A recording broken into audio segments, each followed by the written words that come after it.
আসসালামু আলাইকুম। জিহ্বার ক্যান্সার নিয়ে আজকে আবারও কথা বলছি, কারণ আজকাল জিহ্বার অনেক রোগী আসছে।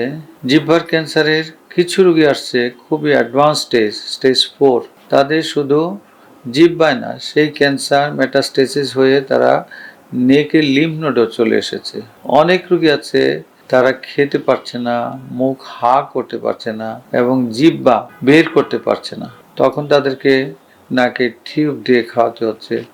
অনেক রোগীর জিহ্বা দিয়ে রক্ত বের হচ্ছে। বিশেষ করে এই সকল রোগীরা শারীরিকভাবে খুব দুর্বল হয়ে যাচ্ছে, যেহেতু তারা খেতে পারছে না।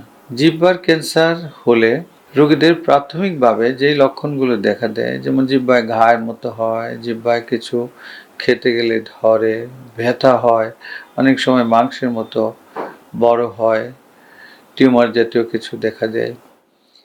এই ধরনের পরিস্থিতি হলে আমাদের রোগীরা বিভিন্ন স্থানে যায়। হোমিওপ্যাথি ডাক্তার, কবিরাজি, তারপরে আমাদের অ্যালোপ্যাথিক ডাক্তারদের কাছে অনেকে আছে, তাদেরকে অ্যান্টিবায়োটিক, বিভিন্ন ধরনের মলম এগুলি দিচ্ছে। এগুলি করতে করতে রোগীদের প্রায় 6 মাস থেকে 1 বছরের মতো তারা বিভিন্ন সময় ঘুরে ঘুরে তারা সময় নষ্ট করেন।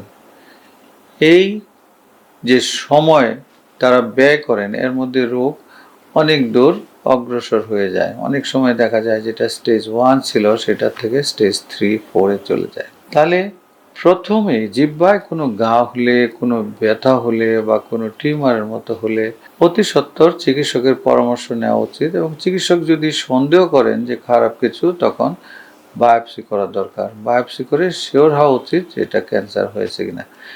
এবং জিহ্বার ক্যান্সার প্রাথমিক পর্যায়ে অপারেশন করে আমরা দেখেছি এগুলির রেজাল্ট খুবই ভালো।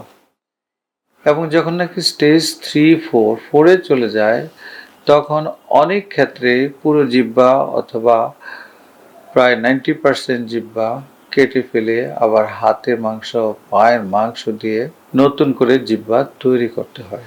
এই যে সার্জারিগুলো, এগুলি অনেক ব্যয়সাধ্য, সময়সাধ্য এবং মাল্টিডিসিপ্লিনারি অ্যাপ্রোচের দরকার হয়। ইএনটি সার্জনের দরকার হয়, অনেক সময় ডেন্টিস্টদের দরকার হয়, কিছু কিছু ক্ষেত্রে প্লাস্টিক সার্জনের দরকার হয়, এবং খুব লম্বা সময় ধরে এই ধরনের অপারেশন করতে হয়। 10 থেকে 12 ঘন্টা লেগে যায়। এবং বাংলাদেশের অনেক প্রতিষ্ঠানে আছে যেখানে এই মাল্টিডিসিপ্লিনারি টিম নেই। ভালো সার্জন, ভালো প্লাস্টিক সার্জন পোস্ট অপারেটিভ পিরিয়ডে তাদেরকে যে দেখাশোনা করার, সেই ব্যবস্থাও সব হসপিটালে নাই।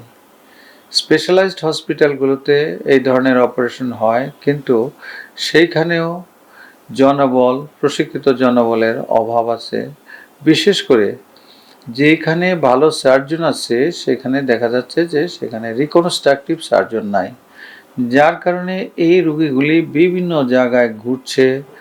এবং যেহেতু এখন দেশের বাইরে তাদের জন্য যাওয়া সহজ হচ্ছে না, সেই জন্য তারা অনেকেই বিনা চিকিৎসায় বা অর্ধ চিকিৎসায় তারা সাফার করছেন, অনেক ক্ষেত্রে তারা মারা যাচ্ছেন।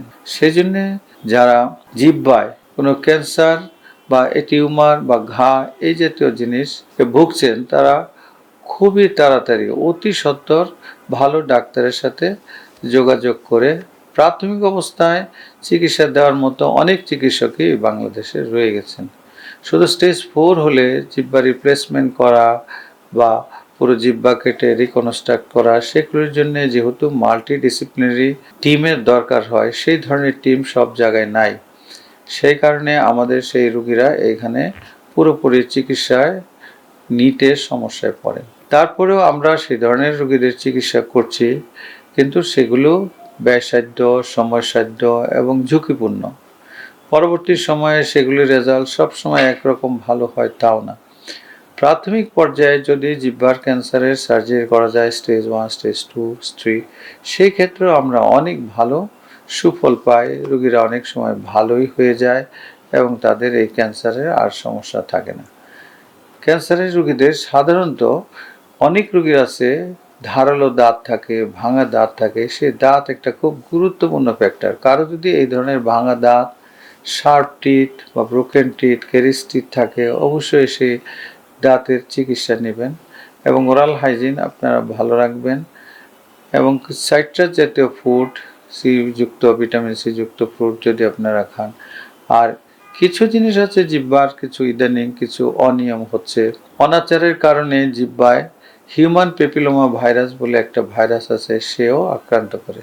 যারা ধূমপান করেন, যারা পান বিড়ি সিগারেট খান, তাদের এই ধরনের ক্যান্সার বেশি হয়। কিন্তু ইদানিং আমরা দেখছি কিছু ইয়াং লোক যারা পান বিড়ি সিগারেট খাচ্ছে না, তাদেরও ক্যান্সার হচ্ছে। এগুলি সাধারণত হচ্ছে হিউম্যান প্যাপিলোমা ভাইরাস থেকে। সুতরাং জিহ্বার বিষয়ে আপনাদেরকে অবশ্যই সতর্ক থাকতে হবে, ওরাল হাইজিন মেনটেন করতে হবে, পান বিড়ি ধূমপান সিগারেট এগুলি থেকে বিরত থাকতে হবে, এবং মুখের ভিতরে যে অনাচার সেখান থেকে আপনাদেরকে বিরত থাকতে হবে। আর যদি কারো এই ধরনের ক্যান্সার ধরায় পড়ে যায়, ভয় না করে অতি সত্বর চিকিৎসা নিন। এবং জিহ্বার মেইন চিকিৎসা হলো সার্জারি, এবং সার্জারি পরবর্তী সময়ে কিছু কিছু ক্ষেত্রে রেডিওথেরাপি কেমোথেরাপির প্রয়োজন হয়, কিন্তু প্রধান চিকিৎসা হলো সার্জারি। সুতরাং জিহ্বার ক্যান্সার হলে ভয় না পেয়ে চিকিৎসা করাবেন, এবং চিকিৎসা করলে অবশ্যই ভালো সুফল পাবেন।